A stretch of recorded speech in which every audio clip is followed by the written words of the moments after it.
안녕하세요, 멋쟁이사처럼 여러분. 저는 이번에 멋사 연구소에서 TDD in Python에 대해서 이제 같이 연구를 해본 조상현이라고 합니다.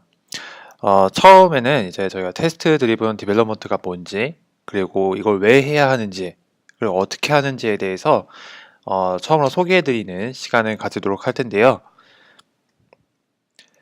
일단 TDD라는 것 자체가 테스트 드리븐 디벨롭먼트, 즉 테스트 주도 개발을 줄여서 TDD라고 많이 이제 표현을 쓰긴 하는데, 이거를 처음 이제 창시한 사람을 우리는 이제 켄트백이라는 사람이 있습니다. 이 부분은 이제 미국에서 소프트웨어 엔지니어를 하시고 계시고, 역시 익스트림 프로그래밍이라는 걸 창시했다고 이렇게 위키피디아에서 알려주고 있는데요. 그럼 익스트림 프로그래밍이 뭔데? 라고 하신다면, 익스트림 프로그래밍은 요구사항이 급변하는 분야에 적합한 개발 방법론으로, 기존의 이제 워터폴 이제 방식의 개발 방법론이 이제 대세를 이뤘는데, 이제 시장 상황이 굉장히 많이 바뀌고 비즈니스가 굉장히 많이 다양해지면서 이 방식만으로는 좀 다루기 힘든 그런 이제 분야가 등장하기 시작했습니다.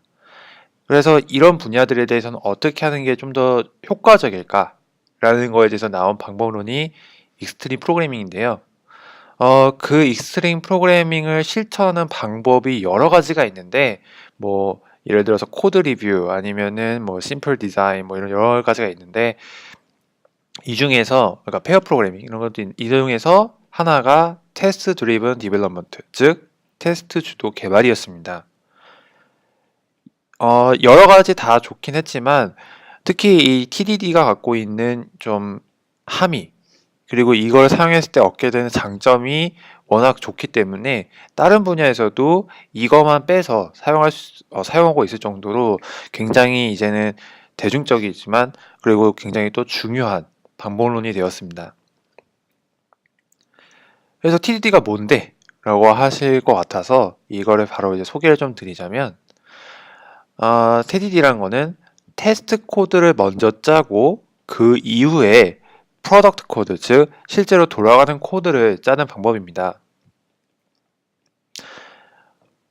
일단 지금까지의 방식은 대부분 여러분께서 짜오신 것도 그렇고 저희도 다 마찬가지였겠지만, 먼저 예를 들어서 만약 더하기를 하는 프로그램 만든다 치더라도 먼저 입력을 받고 더하기를 해서 리턴을 하는 프로그램을 만들지, 먼저 그리고 나서 이제 한번 저희가 테스트를 해보는 거죠. 뭐 1하고 1을 넣었으면 2가 나오네. 아, 그러면 제대로 된 거구나 라는 걸 이제 알 수가 있는 거잖아요.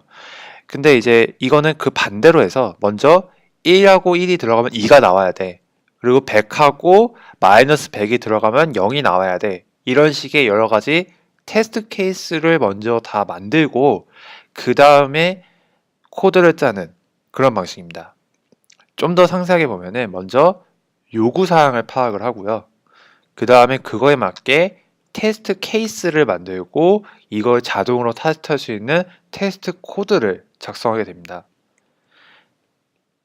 그리고 나서는 이 테스트 코드 자체가 돌아갈 수 있는 프로덕트 코드를 작성하게 되고요.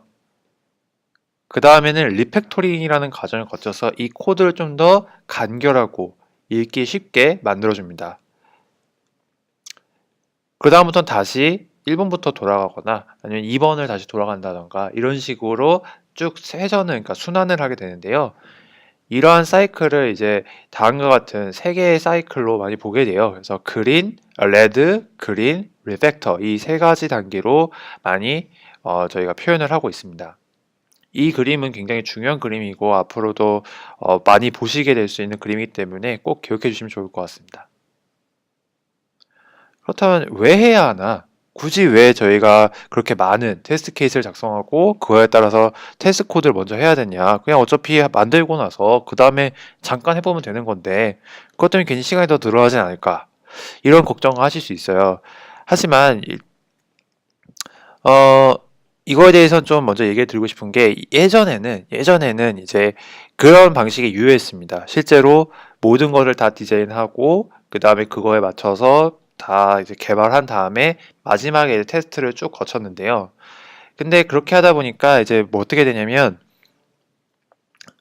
처음부터 모든 것을 다 예측해야 합니다. 처음부터 이 프로그램이 나중에 어떤 걸 이제 어떻게 이제 더 발전을 시켜야 될지, 그리고 나중에 어떤 이제 요구사항이 생길지를 다 예측을 해서 어느 정도 그거를 준비할 수 있는 그런 프로그램을 짰어야 됐어요. 근데 이게 굉장히 근데 하지만 워낙 시장 상황이 복잡하게 변하고 있고, 어, 그것에 따라서 바뀌어야 될 것도 너무 많기 때문에 이런 것들을 이제 오버 엔지니어링, 즉 너무 많이 이제 그거에다 너무 많은 거를 넣었다. 그러면 당연히 시스템은 과부하될 수밖에 없고 굉장히 무거워지고 또 유지 보수하기가 힘들어질 수밖에 없겠죠. 그런 면이 굉장히 그렇기 때문에 그런 것들을 해결하고자 좀 더 심플하고 최소한의 것만 작동할 수 있도록 만들어주는 게 굉장히 중요해졌습니다. 그리고 저희가 이제 해외 취업 같은 경우에는 TDD를 하지 않으면 해외 취업이 굉장히 힘듭니다. 이거는 이제 유튜브나 이제 여러 이제 인터뷰에 보면은 제가 그냥 인상 깊었던 게, 어떤 분께서는 이제 해외 취업을 할 때 있어서 제일 방해가 됐던 게 본인이 테스트 코드를 짜지 않는다는 거에 대해서 굉장히 많은 지적을 받았고, 그로 인해서 취업을 하지 못했다라는 얘기도 있을 정도로, 이런 해외에서도 해외 취업을 생각하신다면 더더욱 이거를 꼭 아셔야 할 거고요. 그리고 컨트리뷰트, 즉 이제 개발자들 입장에서 이제 요즘에 가장 이제 대세가 되는 게 오픈 소스일 텐데, 이 오픈 소스에 있어서 컨트리뷰트를 하려면은 그 안에서 돌아가는 테스트 코드가 이미 다 있고, 그걸 보고 나서 아, 얘네가 이런 식으로 테스트를 하는구나라는 걸 이해한 다음에 코드를 짤 수 있겠죠. 그렇기 때문에 이 테스트 코드 자체에 대해서도 아는 것도 굉장히 중요해졌습니다. 이런 외부적 요인 말고도 여러 장점이 있는데요. 일단 이 코드가 동작한다는 거에 대해서 굉장한 자신감을 얻을 수 있습니다. 예전에는 이게 돌아갈지 안 돌아갈지 잘 몰라요. 그냥 일단 작성을 하고 그 다음에 테스트를 하잖아요. 근데 그게 아니라 일단 사고서 작동이 되는 걸 보고, 그러면은 아, 이거는 내가 어떤 다른 테스트를 거쳐도 똑같이 작동하겠구나 라는 자신감을 얻을 수 있는 거죠. 물론 대신에 그 대신 그만큼 테스트 케이스를 좀 여러 개 만들고, 그거에 대해서 아, 이런 경우에 대해서도 내가 다 대비를 해야겠구나라는 걸 좀 미리 생각하는 게 좀 필요할 겁니다. 아까 얘기 드렸던 대로 일단 과도한 설계를 피할 수 있고 간결성이 증대될 수 있고요. 이건 전 되게 중요하다 생각합니다. 실행 가능한 문서를 가진다는 점이에요. 이제 저도 이번에 좀 수업을 듣고 있지만, 그런 이제 소프트웨어에서 이제 문서화는 정말 정말 중요한 거고, 다른 사람들과 협업을 하기 위해서도 굉장히 중요한 이제 요소인데, 이거를 실제로 저희가 계속 다 작성하기라는 거는 생각보다 어렵습니다. 모든 함수에 대해서 정의를 다 해줘야 되고 이런 게 굉장히 어렵게 되는데, 테스트 코드 자체가 문서로서 작용할 수 있다는 거죠. 이것에 대해서는 아직 좀 이해하기 좀 힘들 수 있겠지만, 좀 전공자분께서는 이거에 대해서 좀 더, 아, 그럴 수 있겠구나, 라는 생각을 가질 수도 있습니다.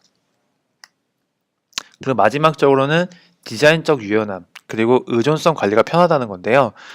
예를 들어서 저희가 이제 어떤 그 코드를 작성한다 했었을 때, 그거를 만약에 다른 라이브러리에서 아니면 다른 내가 따로 작성하고 있는 어떤 모듈에서 그거를 이제 땡겨와서 쓴다고 한다면은, 그렇게 되면은 제가 만약에 딴 거를 고치면은, 만약에 A라는 모듈을 B에서 받았었을 때 A를 고치게 되면 B도 수정해야 되고, 이런 식의 굉장히 의존성의 문제가 나중에 발생하게 해야 되는데, 그러면 이제 실타래 가듯이 짜자자자작 다 바꿔야 되거든요.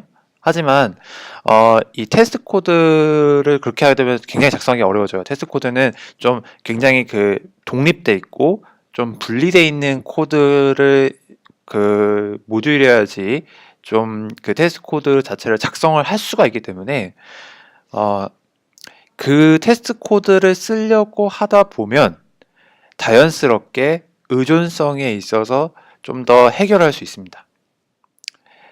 이 말이 좀 어려울 수도 있어요. 하지만 이것도 저도 이걸 전공 수업에서 좀 얘기를 들은지라서, 어, 이거에 대해서는 지금은 굳이 모르셔도 일단 훈련을 하시고 천천히 하시다 보면은 이게 어떤 위력이 있는지 차차 알게 되실 거라 생각합니다. 그럼 어떻게 하냐? 이거는 이제 앞으로 저희가 하는 이제 여러 스터디를 통해서 차근차근히 보여드리도록 하겠습니다. 네, 여기까지가 저희 이제 TD에 관한 간단한 소개였고요. 다음으로는 리팩토링에 대해서 이제 좀 더 심도 있게 알아보고 그거에 대해서 좀 실제 예시를 통해서 좀 보는 과정을 하도록 하겠습니다. 일단 처음 소개 들어주셔서 정말 감사합니다.